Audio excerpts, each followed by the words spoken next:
Tshisekedi change de stratégie.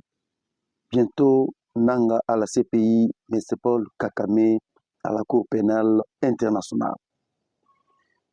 Bande Kobalandi.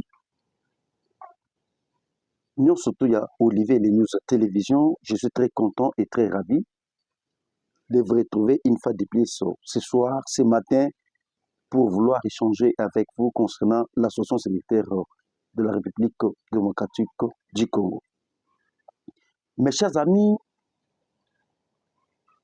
je pense que l'autre que partager Nabino, deux sujets à l'ordre du jour. Kakame vient de boycotter le sommet SADC-EAC et le président Tshisekedi vient d'accepter de se rendre en Tanzanie pour prendre part au sommet de l'EAC et la SADC. C'est ce que nous allons parler, pourquoi Kakame a boycotté et pourquoi Tshisekedi est favorable d'aller participer dans ce sommet. Restez branchés et n'oubliez pas une fois de plus de partager notre émission et de laisser vos commentaires et aussi n'oubliez pas de laisser vos j'aime. Je pense que notre chaîne a atteint déjà 1350 abonnés. Nous sommes en train de continuer avec des ambitions que nous avons. Je pense qu'avec Dieu, nous allons arriver.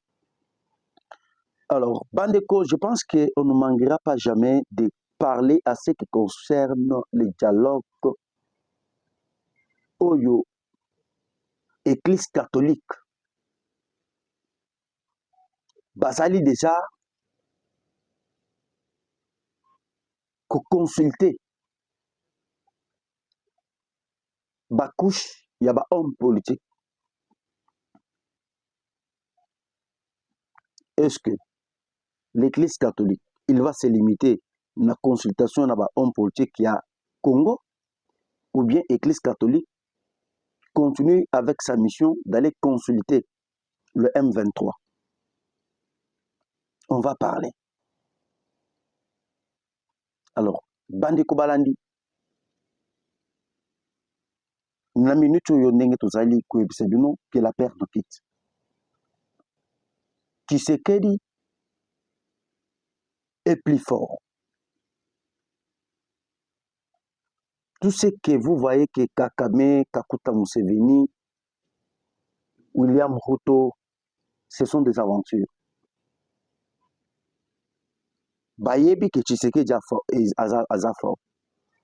Parce que na minute oyo ndenge tozali koyebisa bino,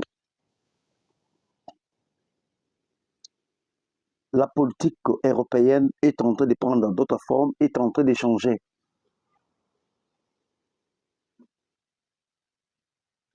Aujourd'hui, Bozali Koyoka déjà plusieurs pays européens. Bazali ko CG jour et jour. Hier, ezalaki Union européenne, basejaki na kati ya otongi réunion na bango na kati ya Belgique. Na réunion oyo ezalaki convoqué na Union européenne. Union européenne sur les 27 pays membres où ils allaient représenter l'Union européenne. 20 pays va suggérer à que Rwanda a sanctionné. Danemark, Canada, l'Allemagne, plusieurs pays européens. C'est pour que Rwanda puisse être sanctionné.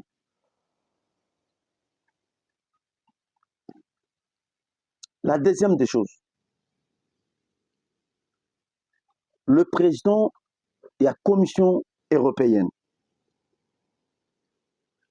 Bamekaki Kokota en contact avec le président Tshisekedi et M. Paul Kakame. Tozali kuya pour que tout le bela na bino makam oyo itali meeting ya AFC Flep Congo. Comment est-ce que meeting wana se déroule? Comment est-ce que bazalaki dispersé par les Wazalènes et comment est-ce que se sont réorganisés? Il y a qu'à continuer dans la meeting na bango. Na kati ya appel téléphonique, il y a présent, il y a commission européenne. Basolo lina président Tshisekedi, basolo na Kakuta basona mais c'est pas le Kakame. La première des choses, Tshisekedi garde toujours sa position. Tshisekedi a été président de la commission européenne, je veux que le Rwanda puisse être sanctionné. Et je tiens toujours mon serment, et je tiens toujours sur ma promesse. Rwanda azala sanctionné. Yango Bomonaki, président de la Commission européenne, a mis contacter Rwanda. A Beni Kakame, a ébissé que il faut maintenant continuer dans ma campagne pour parler. Il y a Tanzanie. Ça, c'est une dernière chance pour M. Paul Kakame. Ça, c'est une dernière chance. Et je vous rassure, et cette fameuse hypocrisie, il y a quelques pays européens. Mais au cas où, c'est que M. Paul Kakame n'arrive pas à obtempérer, et il continue avec ses mafias, Nakacha Est.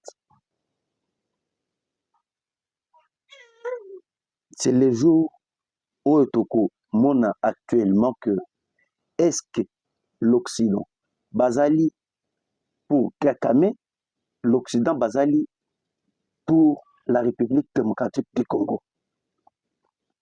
Parce que na alir oyo makambu ezali koya bande kobalandi. Et bon espérer que Tshisekedi assis à avertir l'Union européenne et l'Occident. Si vous n'arrivez pas à sanctionner les Rwandais, et ce que cette guerre n'est pas gagnée sur le plan diplomatique, il y aura une voie militaire. Une voie militaire. Autre comme peut développer un deuxième sujet à l'ordre du jour, c'est là où on va vous parler d'un déploiement. Il y a 10 000 militaires. Au Burundi a aussi déployé dans la partie sud. Il y a Est. Mes chers amis, mes chers compatriotes congolais, il y a l'oppression sur la scène internationale. Et Tshisekedi garde toujours sa position de ne plus dialoguer avec M23. Et Tshisekedi insiste toujours sur les sanctions contre les Rwandais. Le lot nazali ko yebisabino et PGS oyo ezali structure moko footballeur oyo ezali ko soutenir Rwanda oyo tobengi Visit Rwanda. Bango pe bauti kokata sanction bauti kokata financement na bango na République voyou du Rwanda. Et à part ça, na minute oyo ndenge tozali ko yebisabino pression populaire ezali kosalema na kati ya France, pression populaire ezali kosalema na kati ya Allemagne. Moi, je me demande, et comment est-ce que les Rwandais n'a pas un budget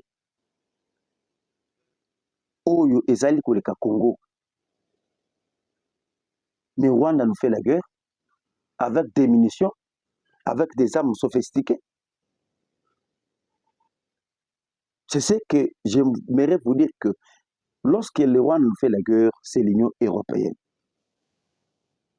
C'est les États-Unis d'Amérique. Ils ont signé des accords militaires avec la France. Les États-Unis soutiennent le Rwanda militairement. Dernièrement, mon chef d'état-major général, il y a Rwanda. Dès lors, Biden a zalaki na pouvoir à les États-Unis d'Amérique pour aller signer des partenariats militaires. C'est ce que moi je vous dis. Tous ces mafias-là, c'est la communauté internationale. Lorsque Ozali Komone Tshisekedi azali kosala la pression en Suisse, na siège à droit de l'homme, azali kosala pression na kati ya conseil de sécurité des Nations Unies, azali kosala pression na kati ya siège na bango na Belgique na kati ya Union européenne, ezali akobimisa bango deja nyonso wana na poasa. Ngai nayebisaki bino Tshisekedi azali sage. Epele on souhaité ya ke tosala bitumba contre le Rwanda, sans toutefois koyeba ke nani azali sima ya Rwanda. Comme Tshisekedi avait pris un bon temps d'apprendre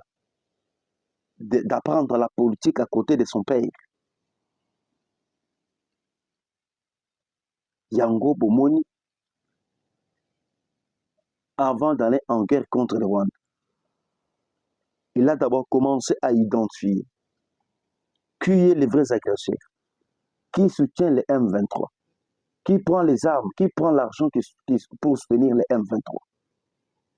La première étape, les Congolais ont que non, les M23 c'était les frères du Rwanda.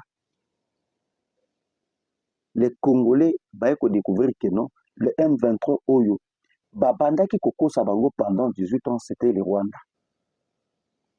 Après l'étape, il y a qu'à découvrir le pays qui soutient les M23, qui est le Rwanda. Tshisekedi a emboîté les pas, il y a Koyeba maintenant, qui sont derrière le Rwanda.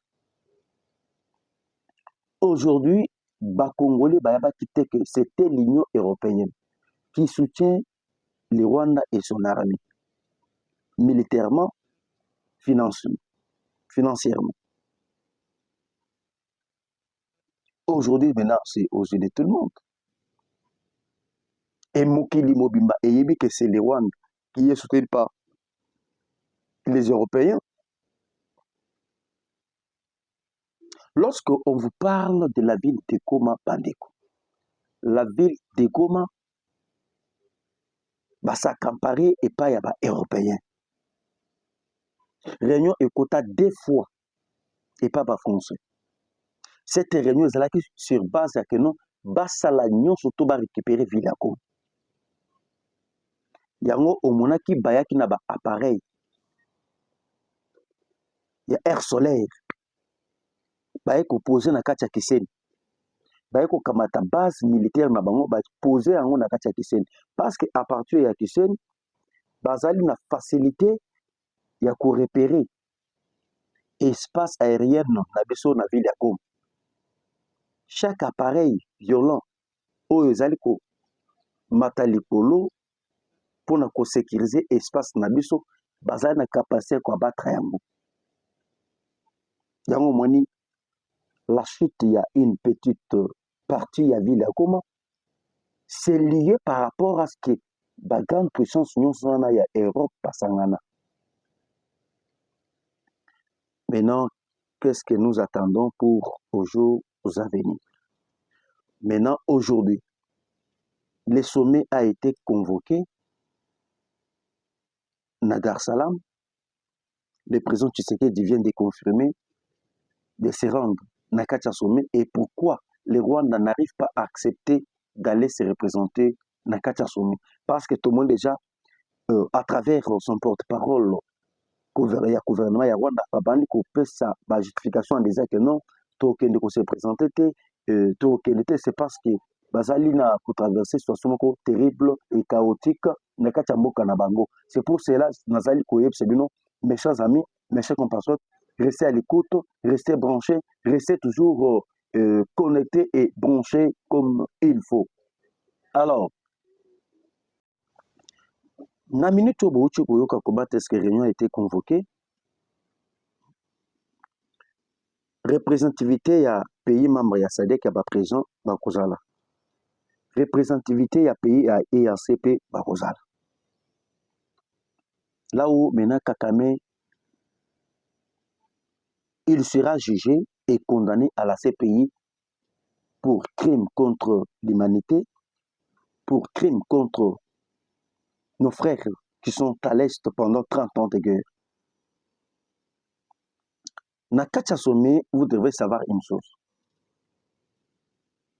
Lorsque les gens vous parlent, la communauté internationale la communauté internationale.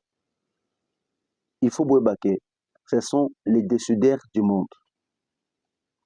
Nous avons la Chine,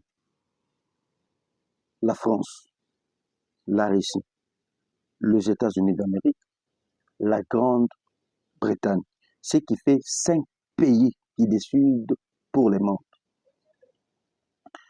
Maintenant, aujourd'hui, vous allez comme on a SADC. Parti nous soit il y a SADC, ils allaient représenter bloc, il y a BRICS, la Chine et la Russie. Vous allez comme on a EAC. EAC, ils allaient représenter en fait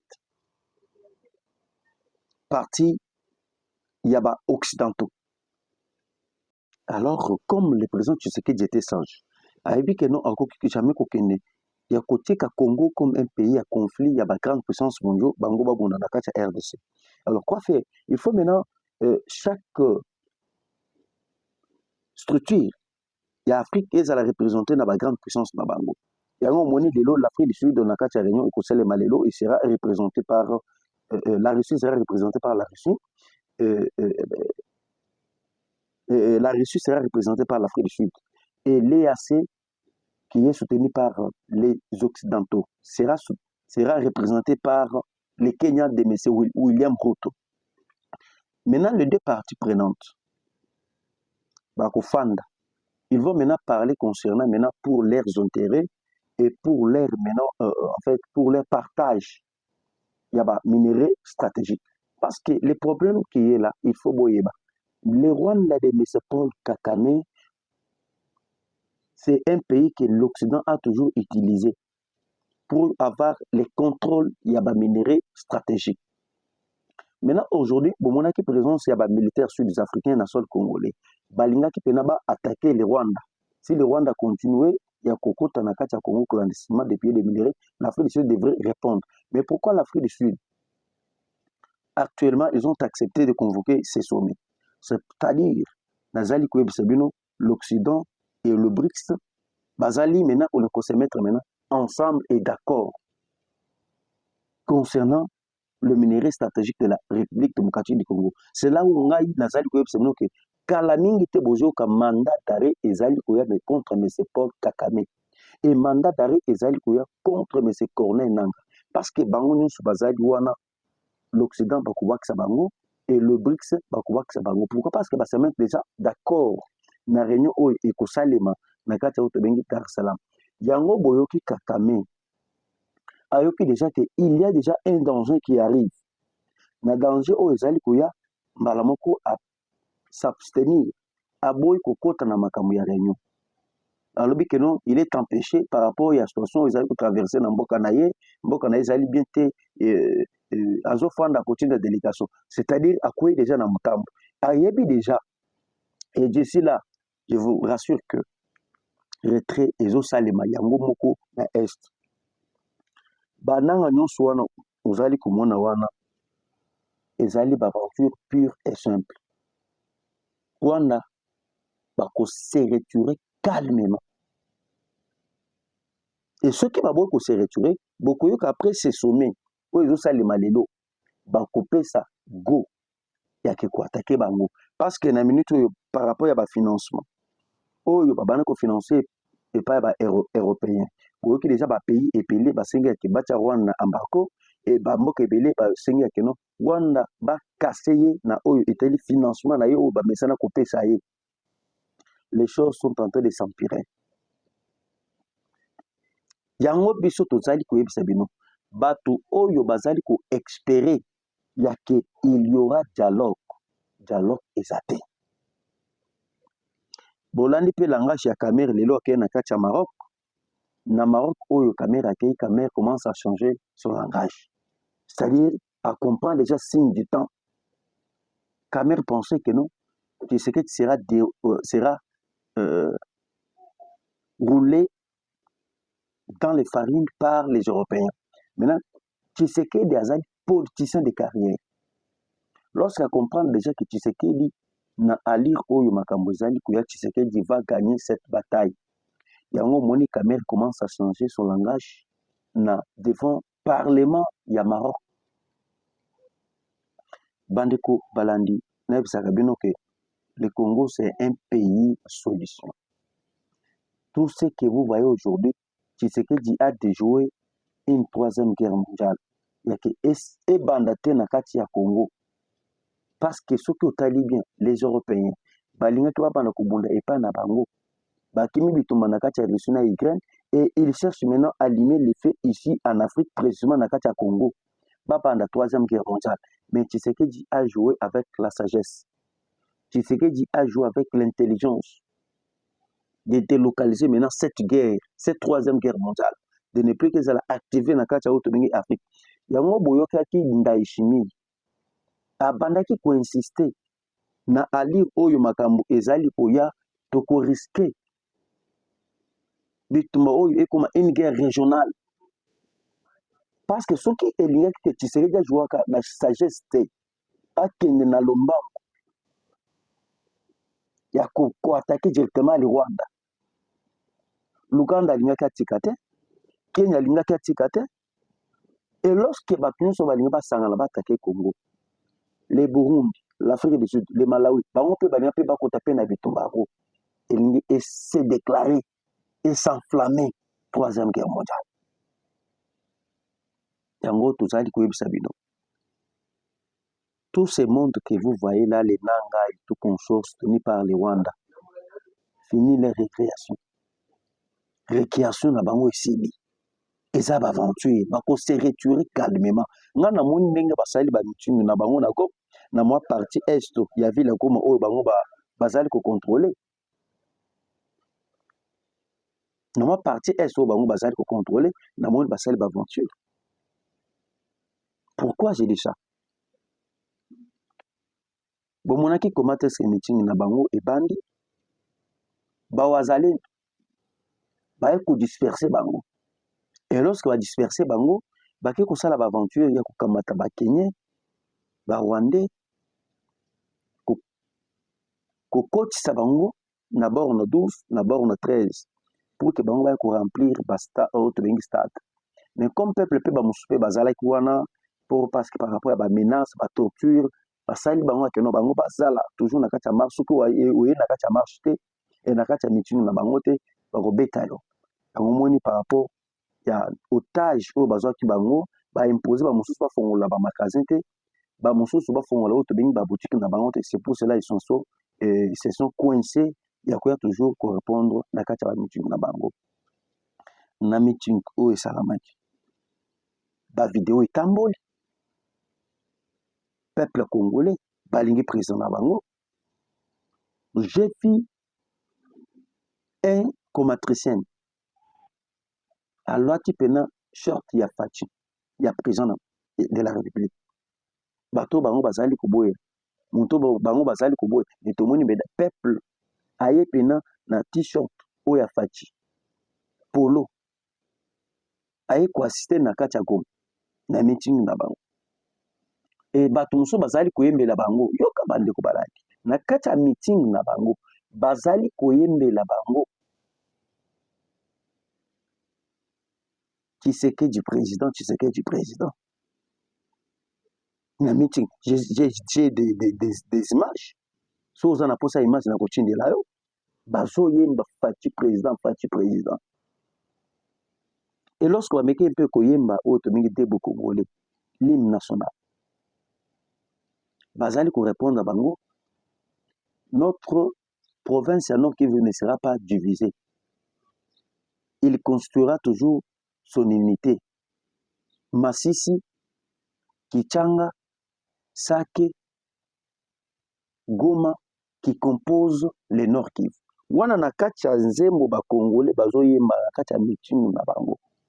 Ça montre noir sur blanc que Tshisekedi est le président le plus aimé par la population. Vous savez une chose, Kakame compare en fait le régime de Tshisekedi et le régime de Mobutu. Mobutu n'était pas aimé par les peuples. Mouzé n'était pas aimé par les peuples. Mais Tshisekedi est aimé par les peuples. Tshisekedi est le président élu par le peuple. Mais le peuple, et jusqu'à présent, porte leur confiance. Ce qui est dans le sud Kivu, le peuple va se mobiliser. Bakangi bango nzoto, bakoti na biloko ya molili. Balobi ke biso pe tozo défendre mboka na biso. Tokozonga kasi matin. Yango moni l'Occident va comprendre na ali makambo ezali kokende. Bango bakozala ba perdant. Quoi faire? Il faut maintenant se mettre aux tables. Na SADC, na EAC, basolola. Va en discuter ensemble pour leur partage des minéraux stratégiques par rapport à que bango ba ko s'accaparer avec les Rwandais. Si bango ba kena na force ya ko soutenir les Rwandais ba s'accaparer, je pense que balingaki bazo mama na force. Oh, il y a BRICS. Maman na force parce que Tshisekedi a cela qui déjà déterminé. Tshisekedi garde toujours sa position na plan B. Yango tozali ko yebisa bino. N'espérons à rien sur ces dialogues. Oyo bazali kosala pas ba prêtre ya église catholique. Toyebi bien que ambongo lorsque akendaki na kati ya Rwanda, bakutanaki na Messa Paul Kagame discrètement. Lorsque bakutanaki na Kagame, basololaki à ce qui concerne cette fameuse dialogue. Oyo abandi déjà ko consulter ba couche. Parce que boyebi bien que dialogue wana ezali na seul objectif ya kopesa Kagame makasi, kopesa Kagame pouvoir de revenir encore en force, de contrôler notre armée, de contrôler notre institution de notre pays. Pourquoi? Bazan na plan B. Soki boyoki bien makam oyo prêtre ya église catholique balobi bazo banda ko consulter Fayulu. Moni kan bazo ko consulter Fayulu c'est sanga wana ezali mascara oyo bazo linga bacha ba congolais. Batu na bango oyo bazali kochela kaka motema eza Katumbi, Kabila et Corneille Nangaa. Maintenant dialogue wana ekoya na deux volets. Dialogue militaire et dialogue politique. Na dialogue militaire il faut boyeba. Dialogue militaire c'est-à-dire nanga bakoya na ba Bertin Bisimwa. Bakoti na armée tosali mixage et brassage. Na dialogue politique Katumbi baye Kabila baye ba s'imposer au sein du gouvernement. Vous comprenez? C'est ça leur idéologie, c'est ça leur objectif ya dialogue. C'est-à-dire bazui musala oyo Tshisekedi asali pendant 6 ans. Yakobo ya ko négocier na ba M23. Yakobo ya ko sala mixage et brassage. Ba bandeli sous à zéro, ya ko infiltrer ba Congolais. C'est ça l'objectif ya dialogue. Yango biso toyebisi bino na minute oyo mandat d'arrêt international contre M. Corneille Nangaa, c'est déjà fini. C'est pour vous dire qu'il n'y aura pas l'accès au dialogue. Il n'y aura pas moyen de dialoguer avec les M23.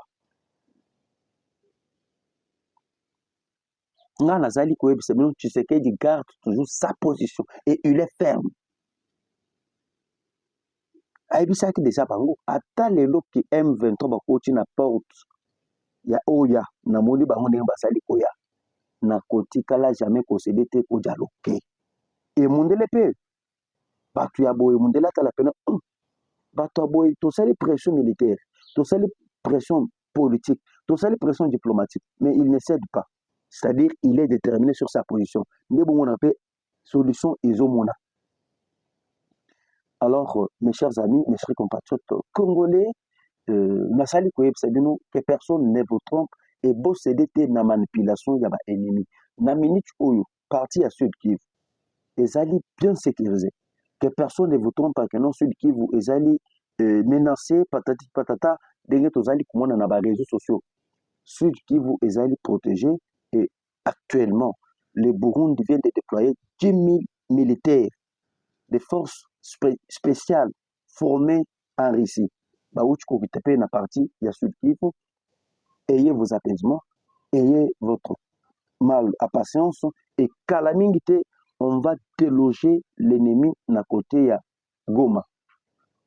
Na partie où bango bazali ko occuper et calamité toujours déloger l'ennemi. Que la paix nous quitte, que personne ne vous trompe, le pays est calme, nous contrôlons toujours une grande partie de la ville de Goma. Parce que lorsque Batouazali Koko Sabino que Goma est contrôlé, c'est faux et archi faux.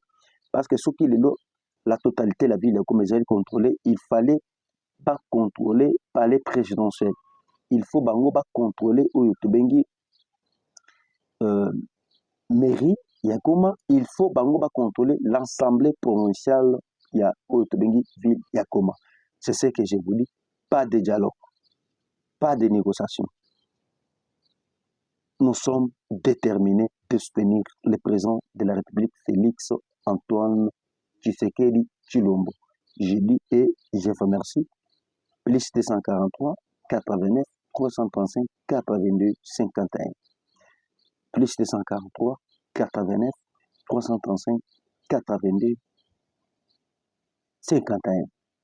Tokotal Nabino Balasima Bandeko Balandi. Bye.